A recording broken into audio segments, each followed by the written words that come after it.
जय श्री राम।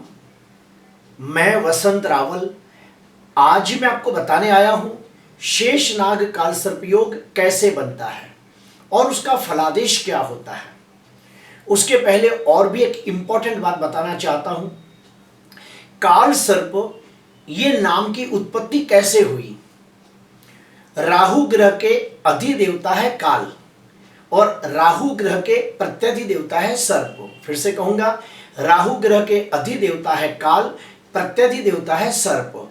अधिदेव और प्रत्यधिदेव ये दोनों भगवानों के नाम को जब जोड़ा गया तो एक नए नाम की उत्पत्ति हुई और वो है काल सर्प योग।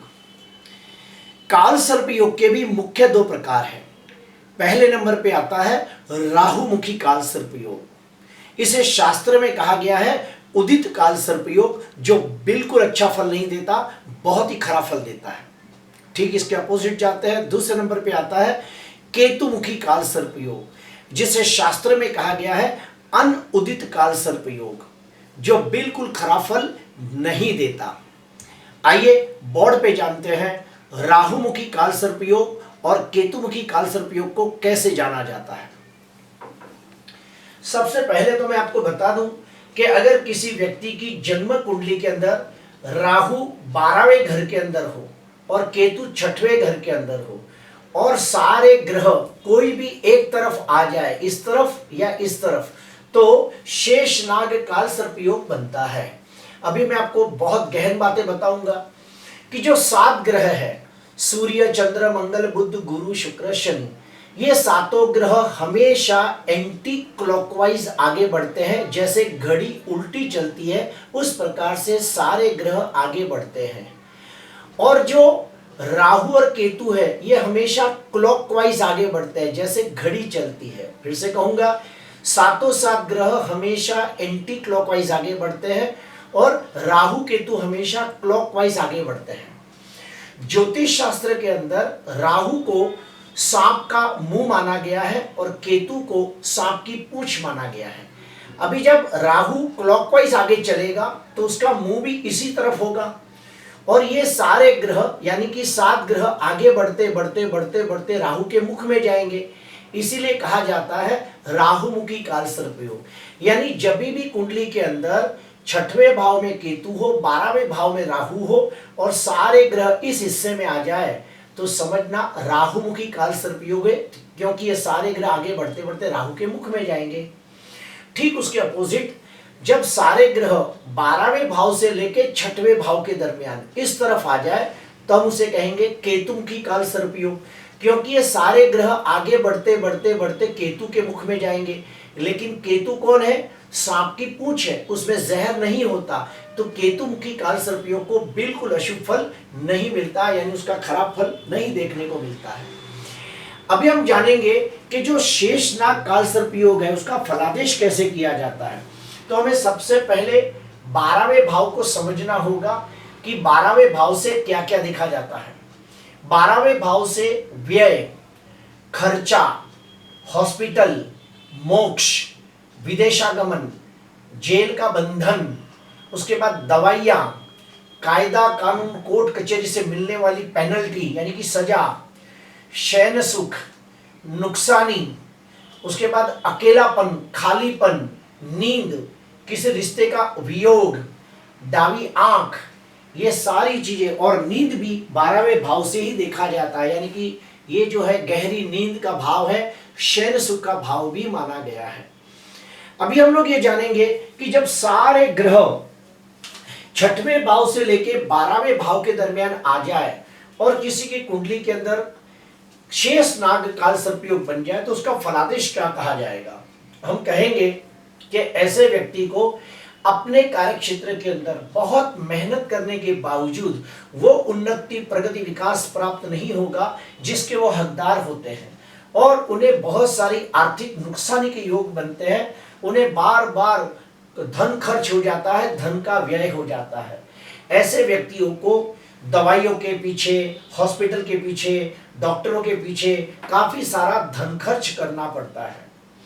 ऐसे व्यक्तियों को विदेश जाने के अंदर भी बहुत सारी दिक्कतें, अड़चनें, रुकावटें आती है, या फिर वो विदेश जाकर अच्छी तरह लाभ नहीं उठा पाते या फिर विदेश जाकर भी उनको वापस आना पड़ता है। ऐसे व्यक्तियों के जीवन के अंदर हमेशा मैंने देखा है कि उन लोगों को नींद का प्रॉब्लम होता है, यानी कि अनिद्रा की बीमारी होती है, उन्हें जल्दी नींद नहीं आती। ऐसे व्यक्ति के गुप्त शत्रु बहुत ज्यादा होते हैं जो हमेशा उन्हें नुकसान पहुंचाने का प्रयास करते हैं। ऐसे व्यक्तियों को शयन सुख यानी कि जातीय सुख, सेक्सुअली जो सेटिस्फेक्शन होना चाहिए वो ठीक से नहीं मिलता। और जो 12वां भाव है ये मोक्ष का भी भाव है, तो ऐसे व्यक्तियों को ध्यान, मेडिटेशन, योग, साधना ये सब कामों में भी बहुत सारे विघ्न आते हैं।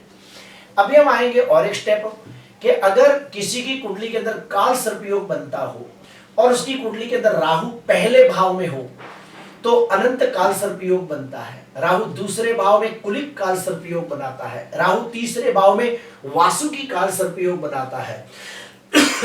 राहु चौथे भाव में शंखपाल, पंचम भाव में पदम, छठम भाव में महापदम काल सर्पयोग बनाता है। राहु सप्तम भाव में तक्षक, अष्टम भाव में कर्कोटक, नवम भाव में शंखचूड़ काल सर्पयोग बनाता है। राहु दसम भाव में घातक, 11वें भाव में विषधर और 12वें भाव में शेषनाग काल सर्पयोग बनाता है। अब ये मुख्य टॉपिक के ऊपर आएंगे कि अगर किसी व्यक्ति की कुंडली में काल सर्पयोग बन रहा है तो कौन से 5 सूत्र है कि अगर ये 5 सूत्र हमें देखने मिल जाते हैं तो हम समझ जाते हैं ये काल सर्पयोग भंग हो रहा है। उसमें से पहला सूत्र मैं आपको बताने जा रहा हूं कि अगर किसी व्यक्ति की कुंडली के अंदर मान लो शेषनाग राहुमुखी काल सर्पयोग बनता हो और उसके अंदर ये 5 में से पहला सूत्र क्या है, ध्यान से सुनिए। अगर 1 या 2 ग्रह उच्च राशि में बलवान होकर बैठे हो तो काल सर्पयोग भंग हो जाता है। आपके सामने आपको समझाने के लिए कुंडली बनाई है, तुला लग्न की कुंडली है और सारे ग्रह 6वें भाव से 12वें भाव के दरमियान आ चुके हैं, यानी कि इस हिस्से में सारे ग्रह आ चुके हैं।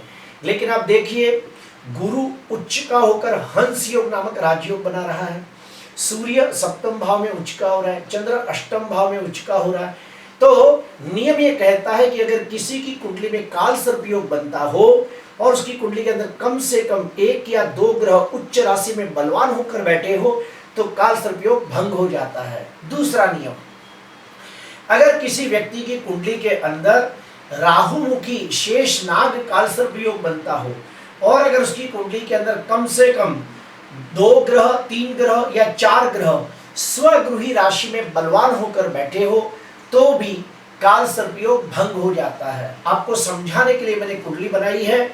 यहाँ देखिए, यहाँ पे राहुमुखी शेषनाग काल सर्पयोग बनता है, लेकिन आप देखिए अष्टम भाव में शुक्र स्वग्रही है, नवम भाव में मंगल स्वग्रही है, दसम भाव में गुरु स्वग्रही होकर हंस योग बना रहा है, 11वें भाव में शनि स्वग्रही है।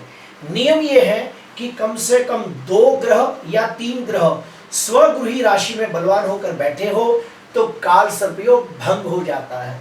और ऐसे व्यक्ति अपनी मेहनत से, अपनी काबिलियत से, अपने दमखम पर शून्य में से सर्जन करने वाले लोग होते हैं, जीरो में से हीरो बनने वाले लोग होते हैं, अपने कार्य क्षेत्र के अंदर बहुत ही ऊंचाइयां प्राप्त करते हैं, प्रसिद्धि प्राप्त करते हैं, मान सम्मान पद प्रतिष्ठा प्राप्त करते हैं। अभी आते हैं तीसरा नियम, अगर किसी व्यक्ति की कुंडली के अंदर काल सर्पयोग बनता हो और अगर उसकी कुंडली के अंदर कम से कम 4 या 5 शुभ योग निर्माण हो जाए तो भी काल सर्पयोग भंग हो जाता है। शुभ योग यानी क्या, तो सुनिए किसी की कुंडली के अंदर चंद्र गुरु की युति गजकेसरी योग बनाती हो, किसी की कुंडली के अंदर सूर्य बुध की युति बुध आदित्य योग बनाती हो, किसी की कुंडली के अंदर चंद्र मंगल की युति लक्ष्मी योग बनाती हो, किसी की कुंडली के अंदर बुध शुक्र की युति लक्ष्मी नारायण योग बनाती हो, इसके अलावा भी किसी की कुंडली के अंदर परिवर्तन योग बनता हो तो भी काल सर्पयोग भंग हो जाता है। किसी की कुंडली के अंदर विपरीत राजयोग बनता हो तो भी काल सर्पयोग भंग हो जाता है। अर्थात 6वें या 12वें भाव का स्वामी अष्टम भाव में बैठा हो तो विपरीत राजयोग बनता है। अष्टमेश और व्ययेश अगर 6वें भाव में बैठा हो तो भी विपरीत राजयोग बनता है। षष्टेश और अष्टमेश 12वें भाव में बैठा हो तो भी विपरीत राजयोग बनता है। मेरा कहने का मतलब यह है कि कम से कम 4 या 5 कोई भी प्रकार के शुभ योग बन जाए तो भी काल सर्पयोग भंग हो जाता है। जैसे एग्जांपल देता हूं कि सूर्य से दूसरे भाव में और 12वें भाव के अंदर ग्रह बैठे हैं तो 3 शुभ योग बनते हैं। वेशी, वाशी, उभयचरी, ये 3 योग निर्माण होते हैं। ठीक उसी प्रकार चंद्र से दूसरे भाव में और 12वें भाव के अंदर अगर कोई ग्रह बैठा हो तो अनफा, सुनफा, दुर्धरा नाम के 3 योग बनते हैं। कहने का भावार्थ ये है कि किसी की कुंडली के अंदर गजकेसरी योग, महालक्ष्मी योग, उसके बाद बुध आदित्य योग, लक्ष्मी नारायण योग, अनफा, सुनफा, दुर्धरा योग, वेशी, वाशी, उभयचरी योग, परिवर्तन योग, विपरीत राज्य योग, जैसे कोई भी 4 या 5 योग बनते हो तो भी कालसर्प योग भंग हो जाता है।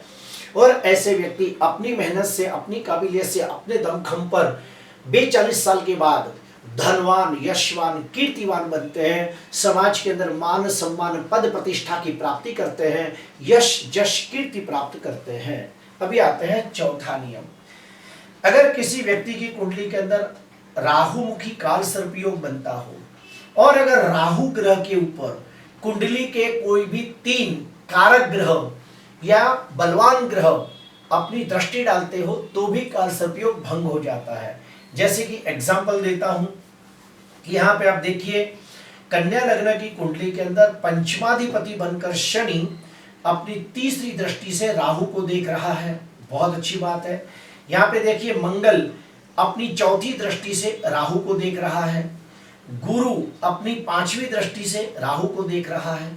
तो नियम ये कहता है कि अगर राहु ग्रह के ऊपर शनि की तीसरी, 7वीं या 10वीं दृष्टि पड़ती हो, मंगल की चौथी, 7वीं, 8वीं दृष्टि पड़ती हो, गुरु की 5वीं, 7वीं, 9वीं दृष्टि पड़ती हो, कोई भी दृष्टि पड़ती हो तो भी जो राहुमुखी कालसर्प योग है उसके अशुभ फल का नाश हो जाता है और ऐसे व्यक्ति धनवान, यशवान, कीर्तिवान बनते हैं। शून्य में से सर्जन करने वाले लोग होते हैं, 0 में से हीरो बनने वाले लोग होते हैं, अपने कार्य क्षेत्र के अंदर ऊंचाइयां, नामना प्राप्त करते हैं और समाज के अंदर, दुनिया के अंदर कीर्ति प्राप्त करते हैं, मान सम्मान प्राप्त करते हैं और बहुत ही ऊंचाइयां प्राप्त करते हैं। अभी आते हैं 5वां नियम। काफी बार ऐसा होता है कि कालसर्प योग की कुंडली के अंदर राहु के साथ ही 2-3 ग्रह बैठ गए होते हैं, तो उस समय हमें राहु की डिग्री चेक करनी है और उसके साथ जो ग्रह बैठा है उसकी डिग्री चेक करनी है। अगर राहु की डिग्री कम हो और उसके साथ बैठे हुए ग्रह की डिग्री ज्यादा हो तो समझ जाना कालसर्प योग भंग हो रहा है। क्यों? क्योंकि राहु क्लॉकवाइज आगे बढ़ता है और ग्रह एंटी क्लॉकवाइज आगे बढ़ते हैं। अभी यहां देखिए राहु 2 डिग्री का है और चंद्र 22 डिग्री का है, तो इसका मतलब यह हुआ कि चंद्र ने राहु को पार कर लिया है, राहु की चुंगल से वो बाहर निकल चुका है, राहु को ओवरटेक कर चुका है। तो इसका मतलब ये है कि चंद्र ने राहु की पकड़ से बाहर हो गया, कालसर्प योग भंग हो रहा है। तो ये सब देखा जाता है। काफी बार ऐसा होता है कि कालसर्प योग में इधर कोई एक ग्रह आ जाता है तो लोग उसे आंशिक कालसर्प योग कहते हैं, जो उचित नहीं है। अभी हम लोग और आगे बढ़ते हैं कि अगर किसी व्यक्ति की कुंडली के अंदर कालसर्प योग बना हो तो उसके पीछे पौराणिक कथा कौन सी है। तो शास्त्र में लिखा गया है कि सूरभानु नाम का एक राक्षस था। सूरभानु नाम का एक राक्षस था, उसने भगवानों के साथ अपना रूप बदल के अमृत का घुट पीने बैठ गया। विष्णु भगवान ने सभी भगवानों को अमृत का घुट देते गए, उसी प्रकार जो सूरभानु नाम का राक्षस था उसको भी अमृत का घुट पिला दिया। सूर्य चंद्र को पता चल गया कि ये सूरभानु नाम के राक्षस ने अमृत का घुट पी लिया है और भगवानों के साथ छल हुआ है। तो उसने जाके विष्णु भगवान को कह दिया कि हे विष्णु भगवान, ये सूरभानु नाम का राक्षस है, इसने हमारे साथ छल किया है और अमृत का घुट पी लिया है। तभी विष्णु भगवान ने अपने चक्र से जो सूरभानु नाम का राक्षस था उसका छेदन किया। जो ऊपर का हिस्सा है वो सूर्य, नीचे का है भानु। इसको नया नाम दिया गया राहु केतु। अब ये राहु केतु को पता चला कि ये सूर्य और चंद्र ने मेरी चाड़ी चुगली की है, तो उसको बहुत गुस्सा आया और उसने श्राप दिया। राहु ने श्राप दिया कि हे सूर्य और आपके 7 ग्रह, यानी कि सूर्य, चंद्र, मंगल, बुध, गुरु, शुक्र, शनि, आप 7 ग्रह जब भी आप मेरे सामने आओगे मैं आपको निगल जाऊंगा, मैं आपको ग्रसित करूंगा, आपकी अच्छाई का नाश कर दूंगा और आप में बुराइयां भर दूंगा। और वहां से शुरू हुए अशुभ योग। सूर्य और राहु जब एक ही भाव में बैठ जाए तो सूर्य ग्रहण योग बनता है। चंद्र राहु एक ही भाव में बैठ जाए तो चंद्र ग्रहण योग बनता है। मंगल राहु की युति अंगारक योग बनाती है। बुध राहु की युति जड़त्व योग बनाती है। गुरु राहु की युति चांडाल योग बनाती है। शनि राहु की युति श्रापित योग बनाती है। शुक्र राहु की युति लंपट योग बनाती है। तो इस प्रकार से अशुभ योगों का निर्माण हुआ। बस ये भी उसी का एक हिस्सा है। जैसे कि आपने काफी बार सुना होगा कि जन्म कुंडली के अंदर कोई भाव दो पाप ग्रहों के बीच में आ जाए तो हम उसे क्या कहते हैं? पाप कर्तरी योग। जन्म कुंडली का कोई ग्रह दो अशुभ ग्रहों के बीच में बैठ जाए तो हम क्या कहते हैं? वो ग्रह पाप कर्तरी योग में पीड़ित हुआ। तो उसी प्रकार ये काल सर्प है। राहु और केतु दोनों पाप ग्रह है, राक्षस ग्रह है। इसके बीच में जब सारे ग्रह आ जाते हैं तो काल सर्प योग बनता है। अभी हम लोग जानेंगे कि अगर किसी की कुंडली में काल सर्प योग बन रहा है और वो बेचारा बहुत तकलीफ में है, बहुत परेशान है, बहुत कठिनाइयों का सामना कर रहा है, तो उसे कौन से उपाय करने चाहिए? पहला उपाय, सोमवार के दिन शिव मंदिर में जाके रुद्र अभिषेक करना चाहिए किसी विद्वान कर्मकांडी ब्राह्मण के हाथों से। दूसरा उपाय, महामृत्युंजय के 1.25 लाख मंत्र जाप करने चाहिए और फिर उसका दशांश होम तर्पण मार्जन करना चाहिए। तीसरा उपाय, चांदी का नाग नागिन का जोड़ा या फिर तांबे का नाग नागिन का जोड़ा बनाकर उसका विधि विधान पूर्वक पूजन करके किसी शिव मंदिर में जाके शिवलिंग को अर्पण करना चाहिए।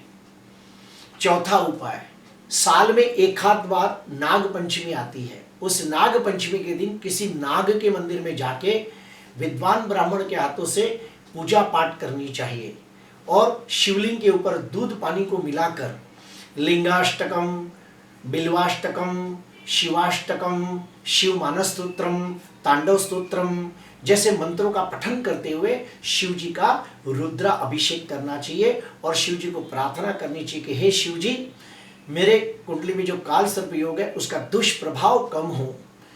प्रिय दर्शकों, आज मैंने आपको बताया शेषनाग काल सर्प योग कैसे देखा जाता है, उसका फलादेश क्या होता है, उसकी रेमेडीज क्या होती है और सबसे बड़ी बात, काल सर्प योग भंग के 5 सूत्र कौन कौन से हैं। आज के लिए बस इतना ही। आपको अच्छा लगा तो जरूर लाइक करना, सब्सक्राइब करना। नमस्कार।